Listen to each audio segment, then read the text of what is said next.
Hello everyone, my name is Vijayashree and electric motors and transformers में आप सभी का स्वागत है।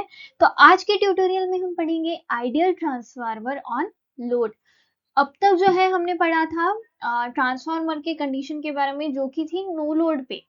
ओके, आइडियल एंड प्रैक्टिकल दोनों हमने देख लिए थे, साथ ही साथ हमने लीकेज रिएक्टेंस भी देखा था। लेकिन आज जो है हम देखेंगे आइडियल ट्रांसफार्मर ऑन लोड। यहाँ पे जो लोड वाली कंडीशन है उस पर देखना है। तो यहाँ पे लोड जो है कोई भी हो सकता है, रेजिस्टेंस जो है, इंडक्टेंस, सॉरी, या फिर इम्पिडेंस। यहाँ पे जो है इम्पिडेंस के साथ मैंने डायग्राम शो करी है, so as you can see on the screen. और साथ में साथ ही साथ यहाँ पे जो है मैंने फेजर डायग्राम भी बताई है। So let's start the tutorial. Okay, let us connect a load ZL across the secondary of an ideal transformer as shown in the figure। यहाँ पे जो है हमने ZL कनेक्ट किया है। Okay, this is the ideal transformer, यानी कि इसमें जो है लॉसेस नहीं होंगे। The secondary EMF E2 will cause current I2 to flow through a load. अब E2 जो है, EMF E2, okay, this E2 will cause a current. इसकी वजह से क्या होगा, this E2 will cause current I2 to flow through the load, जो कि लोड में से फ्लो होगा। ओके, देन सो अब अगर बात करें हम I2 की, तो I2 will be equals to, so I2 will be equals to E2 upon ZL is equals to V2 upon ZL. The secondary current, sorry, the angle at which I2 leads or lags V2 E2 depends upon the resistance and reactance of the load। तो यहाँ पे angle की बात हो रही है, जिस भी एंगल पे सपोज हमारा I2 जो है लीड करेगा या फिर लैग भी करेगा। ओके, तो ये किस पे डिपेंड होगा, किस पे, सॉरी, किससे लीड करेगा और किससे लैग करेगा, V2 या फिर E2 से। तो वो डिपेंड करेगा किस पे, resistance and reactance of the load. तो ये जो है रेजिस्टेंस एंड जो रिएक्टेंस होगा लोड का हमारा, ओके, तो उस पे जो है ये डिपेंड करेगा कि हमारा जो I2 है वो लीड करेगा या फिर लैग करेगा V2 से या फिर E2 से। तो वो किस पे डिपेंड होगा, resistance and reactance of the load. Okay, किस किस पे, जिस एंगल पे भी ये I2 जो है लीड या फिर लैग करेगा। So in case, in the present case, यहाँ पे अगर प्रेजेंट सिचुएशन की अगर बात करें, so we have considered inductive load so that current I2 lags behind V2 E2 by phi 2। यहाँ पे ये बोला गया है कि we have considered inductive load, okay, so that current I2 lags behind V2 और E2, V2 और E2 से जो हमारा करंट है विच इज I2, ओके, ये क्या करेगा, लैग करेगा।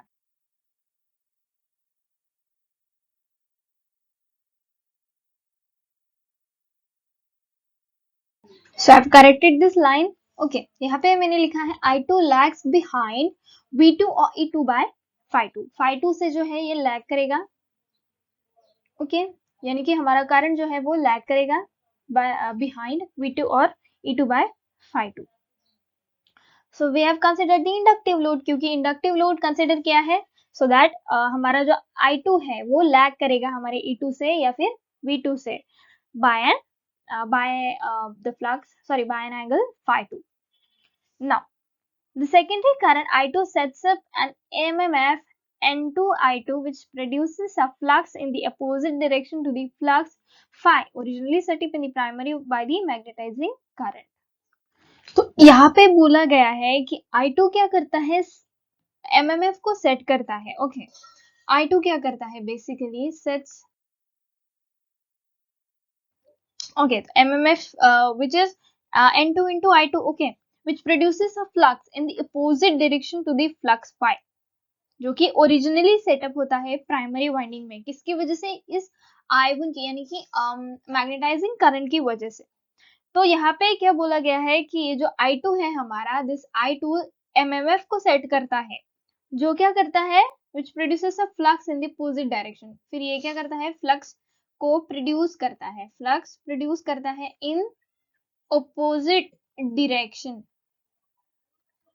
in opposite direction, okay, to the flux phi।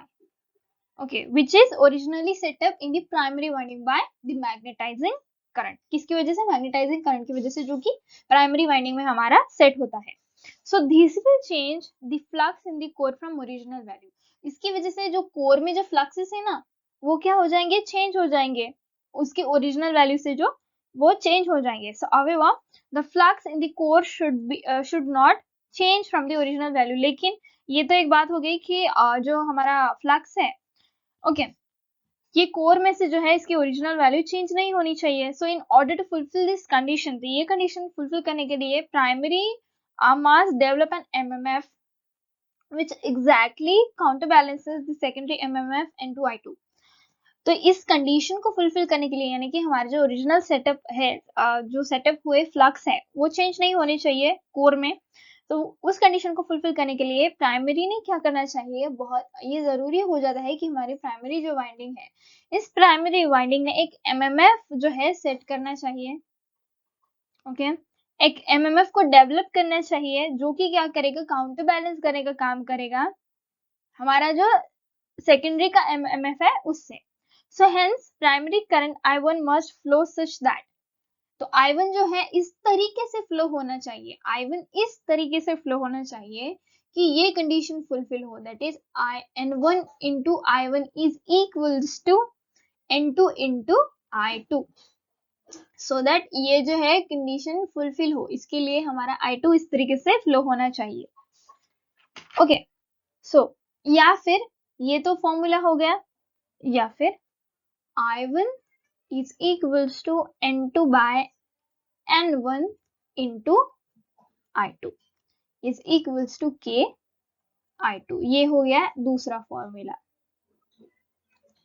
Okay, so thus when a transformer is loaded and carries a secondary current, तो जब ट्रांसफार्मर पे हमारे लोड बढ़ जाएगा, यानी कि लोड उस पे लगा हुआ होगा, और ये जब सेकेंडरी करंट यानी कि I2 को जो है कैरी करेगा, तब then the current I1 which is equals to K into I2 must flow in the primary to maintain the MMF balance।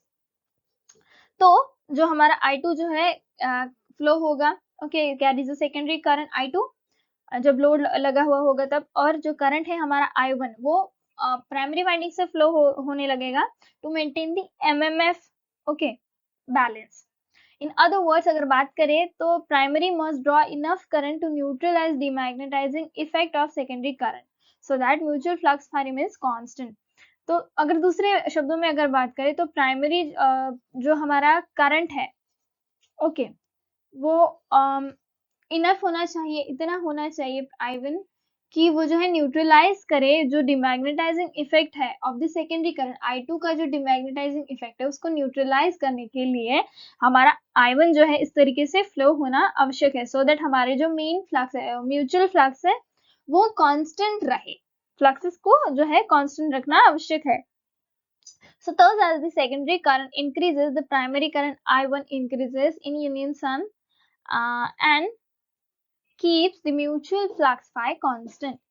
इस तरीके से सेकेंडरी करंट जो है इंक्रीज हो जाता है, thus the secondary current increases, the primary current I1 increases in unison।